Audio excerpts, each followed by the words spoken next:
हाँ तो दोस्तों, इस वीडियो के अंदर हम टानला प्लेटफॉर्म के Q1 के नंबर्स के बारे में बात करेंगे और जानेंगे कि आपको टानला प्लेटफॉर्म के अंदर इन्वेस्ट करना चाहिए या नहीं। चलिए शुरू करते हैं।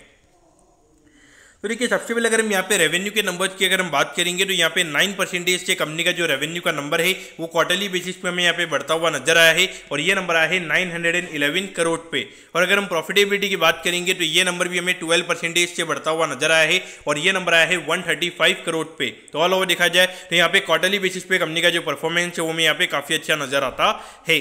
अब अगर हम ईयर ऑन ईयर बेसिस पर अगर हम बात करेंगे तो अराउंड 13% से कंपनी का रेवेन्यू का नंबर बढ़ा है, लेकिन ऑपरेटिंग लेवरेज की वजह से हमें यहाँ पे जो कंपनी की प्रॉफिटेबिलिटी है वो हमें यहाँ पे 35% से बढ़ती हुई नजर आई है और ये नंबर आया है 135 करोड़ पे। तो ऑल ओवर देखा जाए चाहे क्वार्टरली बेसिस हो या ईयर ऑन ईयर बेसिस, दोनों ही बेसिस पर अगर हम कंपनी के नंबर्स की अगर हम बात करेंगे तो हमें यहाँ पे कंपनी के जो नंबर्स हैं वो हमें यहाँ पे अच्छे नजर आते हैं। और अगर हम इसके बेसिस पर अगर हम देखेंगे तो यहाँ पे लगभग 500 से 600 करोड़ के लगभग का नेट प्रॉफिट का नंबर यहाँ पे ये जो पूरा फाइनेंशियल ईयर है यहाँ पे कंपनी का हमें यहाँ पे होता हुआ नजर आ सकता है।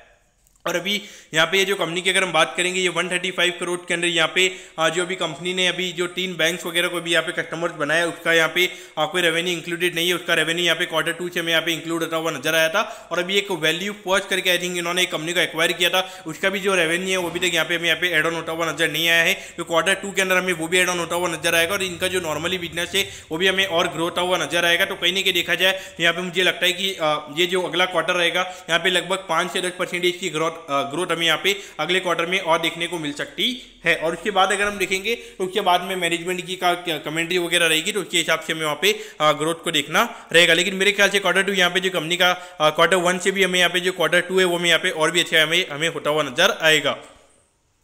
अब अगर हम बात करेंगे तो देखिए यहाँ पे काफ़ी ज़्यादा करेक्शन हमें यहाँ पे स्टॉक के अंदर देखने को मिला था। अगर हम देखेंगे लगभग 2000 का यहाँ पे कंपनी का हाई है। अभी रिसेंटली अगर हम देखेंगे तो लगभग आई थिंक 600 या फिर 500 रुपीज़ के लगभग यहाँ पे टानला ने लो बनाया था। तो वहाँ से अगर आप देखोगे डबल से भी ज़्यादा ये स्टॉक हमें यहाँ पे बढ़ता हुआ नजर आया और वहाँ पे इतनी अच्छी प्रॉफिटेबिलिटी कंपनी की हमें यहाँ पे आती हुई नजर आई है। आपको लगेगा कि ये नीचे से ये स्टॉक डबल हो चुका है तो यहाँ पे काफ़ी महंगा हो गया होगा, लेकिन देखिए अगर मैं 500 से 600 करोड़ की अर्निंग्स अगर मैं ये कंपनी की मान के चलता हूँ तो उसके हिसाब से आज के पी रेशियो की अगर मैं बात करूँगा तो अराउंड 27 से 30 का पी रेशियो में यहाँ पे कंपनी का नजर आता है।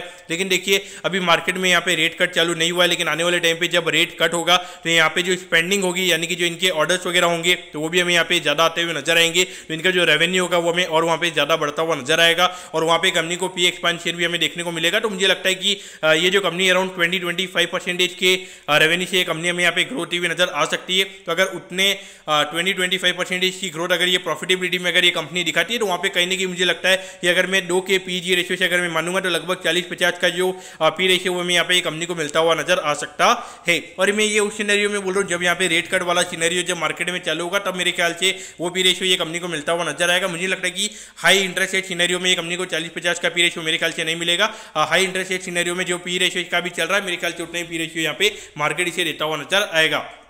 लेकिन यहाँ पर आपको क्या करना चाहिए, लेकिन देखिए अगर आपने इस कंपनी में इन्वेस्ट किया हुआ है यानी कि अभी नीचे ये कंपनी को आपने खरीदा हुआ है तो मेरे ख्याल से डेफिनेटली आपने यहाँ पे रखना चाहिए, इसको पूरा आपको राइड करना चाहिए। और जिन लोगों के पास में यहाँ पे महंगे रेट का पड़ा हुआ है यानी कि जो ऑल टाइम है यहाँ पे कंपनी का था, अगर उस प्राइस का अगर आपके पास में पड़ा है तो मेरे ख्याल से आपने यहाँ पे एवरेज करना चाहिए। मेरे ख्याल से डेफिनेटली एवरेज करना चाहिए क्योंकि जिस तरीके का कैश अभी कंपनी के पास में पड़ा है आई थिंक अराउंड अभी 900 करोड़ का कैश कंपनी के पास में पड़ा है, जो कि इंडिकेशन दे रहा है कि आने वाले टाइम पे लगातार बाईबैक ये कंपनी हमें करती हुई नजर आ सकती है। तो पॉइंट से डेफिनेटली ये कंपनी आपके रडार पे होनी चाहिए। मेरे ख्याल से जिन्होंने नीचे नहीं खरीदा है तो वो अभी यहाँ पे ये कंपनी को अवॉइड कीजिए, क्योंकि अगर क्योंकि माइंड में रहता है कि अगर नीचे से इतना रिकवर कर गया तो वहाँ पे थोड़ा अगर गिर जाता है तो वहाँ पे लोगों को दिक्कत होगी। लेकिन जिन लोगों ने नीचे के रेटों पे लिया हुआ है उन्हें यहाँ पे डेफिनेटली इसको होल्ड करके रखना चाहिए और पूरा एक स्टॉक को यहाँ पे राइड करके चलना चाहिए। तो दोस्तों मैं कहता हूँ कि टानला प्लेटफॉर्म के Q1 के जो नंबर्स है वो आपको अच्छे समझ में आगे होंगे। अगर आपकी कोई भी क्वेरीज है आप कमेंट कीजिए, मैं जरूर आपके कमेंट पर रिप्लाई करूंगा।